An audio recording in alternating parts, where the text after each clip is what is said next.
Se você busca em ter seu próprio negócio e empreender no segmento que mais cresce no Brasil e lucrar até R$ 12.000 por mês, você precisa conhecer a Micromarket. Prazer, meu nome é Daniel, sócio fundador da Micro, e a gente é uma franquia de mercados autônomos. Esses mercados que funcionam com condomínios residenciais, empresas, hotéis, shopping e muito mais. A partir de R$ 60.000, você monta a sua unidade, fatura 24 horas por dia, 7 dias por semana, em horários flexíveis, sem a necessidade de ter funcionários. Eu sei que parece ser bom demais para ser verdade, mas só no Brasil já existem mais de 10 mil unidades de mercados autônomos em funcionamento. Na Micromarket, você tem o retorno do seu investimento a partir de 6 meses e uma rentabilidade de 20 a 30% ao mês. É uma grande revolução que vem acontecendo no varejo brasileiro, onde cada vez mais o consumidor busca conveniência, praticidade e segurança no seu dia a dia. Então, se você ficou interessado, entre em contato com o nosso time comercial, que a gente vai te dar todo o suporte e te mostrar como é fácil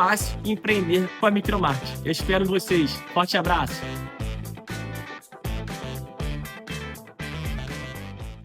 Salve, torcedor vascaíno! Muito bom dia! É um prazer estar com você por aqui nesse domingo pela manhã. Ontem teve rodada do Campeonato Brasileiro, hoje tem rodada do Campeonato Brasileiro e o Vasco entra em campo somente amanhã à noite contra o nosso rival tricolor. Um jogo que muita gente está trazendo aí como uma prévia daquilo que será as semifinais da Copa do Brasil. Eu já vou deixar claro por aqui que eu acho que não tem nada a ver. Até lá, muita água vai passar embaixo da ponte. O Vasco pode melhorar ou até mesmo piorar, e o nosso rival também. Então, eu acho que é tão somente um jogo do Campeonato Brasileiro. Se o Vasco ganhar de 3-0, não significa nada para a semifinal. Se o Fluminense ganhar de 3-0, também não significa absolutamente nada. Pelo menos esse é o meu pensamento. Vou dar um exemplo aqui para você, torcedor. Mais ou menos a mesma distância de tempo do jogo de amanhã foi aquele jogo que o Vasco teve contra o Botafogo lá em Brasília, que o Vasco foi atropelado. E no mata-mata da Copa do Brasil, a gente sabe que o Vasco conseguiu aí empatar os 2 jogos e foi campeão nos pênaltis. Então, quem está fazendo desse jogo algo relevante para a semifinal da Copa do Brasil, tudo bem. Eu, particularmente, acho que uma coisa não tem nada a ver com a outra. Agora, o meu tema de hoje aqui, desse Acorda Vascaíno, é falar sobre o Hugo Moura, que infelizmente, essa semana contra o Fortaleza, aí cometeu um erro, foi expulso e quase colocou os 3 pontos a perder. O Vasco sofreu muito durante a partida, conseguiu fazer 2 gols, 11-10. Aliás, como mudou esse Vasco, né? Meu Deus do céu, há um tempo atrás, quando o Vasco ficava com um a menos, a minha maior alegria era não ser goleado. Isso era uma alegria. Não sei se o torcedor aí lembra, ou melhor, claro que lembra, contra o rival, quando o João Vitor aí acabou sendo expulso, a gente levou aquela tamancada. E eu poderia ficar aqui falando várias partidas em que o Vasco teve um jogador expulso e foi literalmente atropelado. Agora mesmo aí, na Sul-Americana, quando o Vasco teve o Piton expulso, aliás, num lance bem parecido com esse do Hugo Moura, pisando aí na panturrilha do adversário, e o Vasco levou aquela tamancada também no segundo tempo. Então, assim, é algo que o Vasco mudou o elenco, mudou o treinador, a maneira que o Diniz encara futebol. Contra o Del Valle, o Diniz já era o treinador, mas era muito no início do trabalho. O Diniz sempre trabalha com inferioridade numérica. Eu lembro, torcedor, lá, quando o Luxemburgo, na sua primeira passagem do Vasco, teve um Vasco e Fluminense em São Januário, um sábado pela manhã, 11 horas. E eu nem trabalhava no canal ainda, era um completo anônimo do universo vascaíno. E eu fui para o Rio de Janeiro, só eu com meu filho. E o Vasco saiu perdendo aquele jogo por 1-0, gol do Pedro, que hoje está no outro rival. Empatou 1-1, gol do Leandro Castano, um bate-rebate dentro da área. E no lance que o Vasco vira para 2-1, numa cobrança de falta do Bruno César, aquele meia canhoto, que acho que foi a única coisa de boa que ele fez no Vasco, foi aquele gol contra o Fluminense. O jogo se desenhou 11 contra 9, e o Fluminense, depois que o jogo ficou 2-1 para o Vasco, teve mais oportunidades. Por quê? Porque o Diniz treina muito jogar em inferioridade numérica. Então, e principalmente quando você tem no seu elenco aí jogadores com as características de Andrés Gomes, David, Rayan, Tietê, jogadores de pegada, jogadores de velocidade, você acaba ficando no jogo sempre. Então, ainda bem que o Hugo Moura não colocou isso a perder. Só que assim, torcedor, eu quero aqui fazer uma retrospectiva da chegada do Hugo Moura ao Vasco. O Hugo Moura que chega ao Vasco cercado de desconfiança. Primeiro porque criou-se a teoria que ele era super banco no Atlético Paranaense, que não era verdade. À época eu trouxe os números e ele jogava pelo menos 50% das partidas como titular.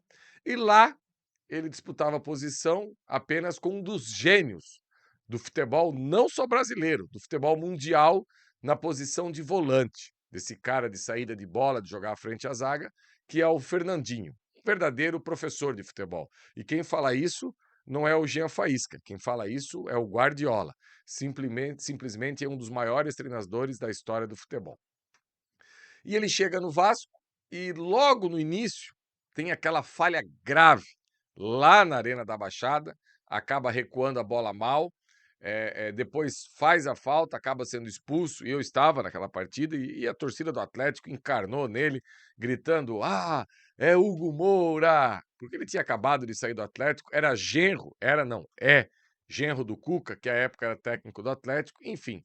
E ainda bem que o Hugo conseguiu dar a volta por cima no Vasco. Inclusive, torcedor, só para refrescar a memória aí, ano passado, quando o Vasco consegue dar uma guinada no Campeonato Brasileiro com o Rafael Paiva e chega também à semifinal da Copa do Brasil, o Hugo Moura é titular absoluto, absoluto ao lado do Matheus Carvalho. Na campanha aí, ele é um dos pilares dessa equipe do Vasco, jogando muita bola. E esse ano, torcedor, como é bom relembrar, né? E assim, eu não tenho compromisso com um erro. Quando eu erro, eu assumo, eu falo, não tem problema nenhum. Eu mudo de opinião, porque as pessoas, se querem ter um debate saudável e se os fatos mudam, elas precisam mudar de opinião. Principalmente no futebol, que passa muito longe de ser uma ciência exata. No começo desse ano, o torcedor do Vasco, ele criou no seu imaginário o meio de campo da Holanda de 74, que o Vasco tinha aí 3 volantes para sair jogando, que era montar um meio de campo com jogadores leves, fazer um meio de campo com Jair, Tietê e Paulinho. Esse era o meio de campo do Vasco que ia arrebentar, ia virar um carrossel. E eu lembro que eu gravei um Faísca Taon falando sobre isso, dizendo que era um meio de campo, fiz uma comparação, uma provocação com a Holanda, mas eu sempre falava e, inclusive, com o Cerdeira, em alguns programas, eu dizia assim: olha, gente, o Hugo Moura daqui a pouco vai entrar no lugar de alguém, porque esse meio de campo é muito bom para o videogame, mas para dentro de campo, para ações com a bola, é um meio de campo que não vai se sustentar. Porque o Vasco já tinha, naquela época, uma cota de Coutinho e Verratti que não corre para trás. Aí você montar o meio de campo com Jair, Tietê e Paulinho, vai sobrar quem para marcar ainda nesse time? Então, o tempo mostrou que o Hugo ganhou a titularidade.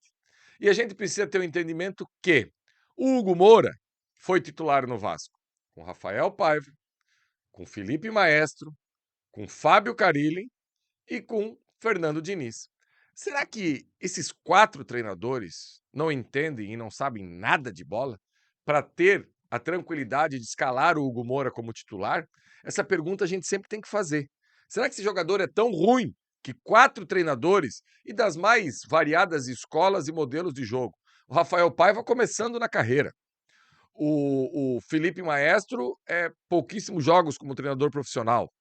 O Fábio Carilli, um técnico que já foi campeão brasileiro, com modelo de jogo completamente diferente do Fernando Diniz, e tinha o Hugo de titular.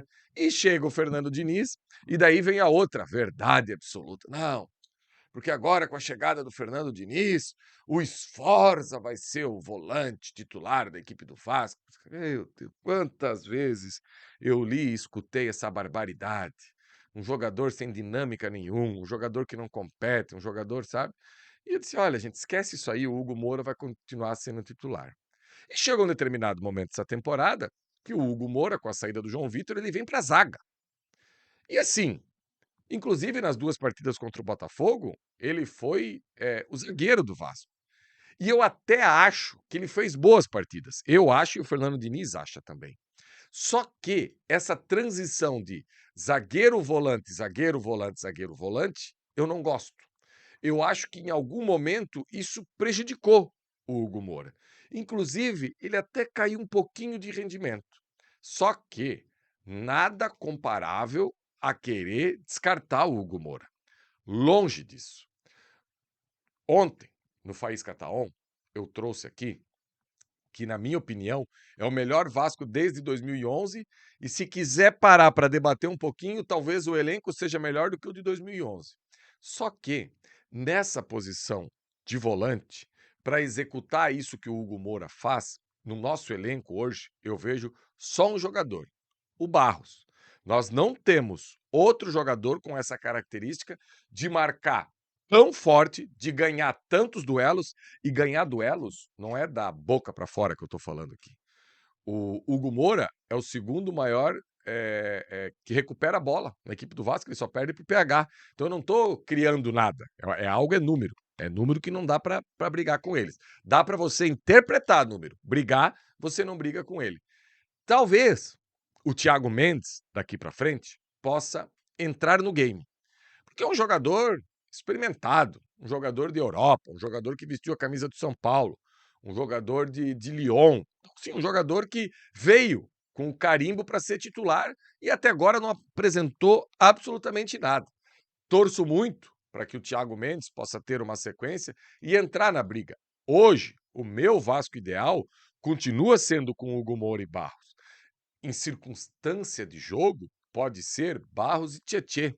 Por exemplo, amanhã à noite, o Hugo Moura está suspenso, vai jogar o Tietê. Curioso para ver como é que vai ficar esse meio de campo, porque contra o Palmeiras a gente já teve problema tendo apenas um volante de marcação. Talvez se o Thiago Mendes estivesse melhor condicionado e apresentando melhores condições, já seria esse volante ao lado do Barros. Então, galera, o meu recado hoje para esse acorda vascaíno é dar esse toque em relação ao Hugo Moura. Eu acho que ele merece um pouco mais de carinho do torcedor do Vasco e não só ser apedrejado. Dá uma olhada aí na passagem dele pelo Vasco, dá uma olhada o que esse cara já fez, o que ele já jogou bem, o que ele já produziu. Claro, tem que minimizar os erros, uma expulsão que tem que ter um pouquinho mais de cabeça aqui, outra ali, mas passa longe, muito longe de ser esse jogador descartado na equipe do Vasco. E digo mais, não só para volante, para zagueiro. Deus o livre, o Cuesta sinta alguma coisa. Em quem você confia mais para jogar de zagueiro? O Lucas Oliveira ou o Hugo Moura? Beleza, torcedor? Essa foi a resenha hoje do Acorda Vascaíno. O Faísca não aparece mais por aqui hoje. Um ótimo domingo para todos vocês. A gente tem programação hoje aqui no Atenção Vascaínos. E amanhã, meus amigos, amanhã é BDG, Acorda Vascaíno, pré-jogo, jogo, pós-jogo desse jogão. Quem sabe o Vasco vencendo amanhã, encurta a distância para o rival e vai entrar com certeza na briga, na luta por essa vaga na Libertadores da América. Um abraço do Faísca e até amanhã no pré-jogo. Valeu, galera!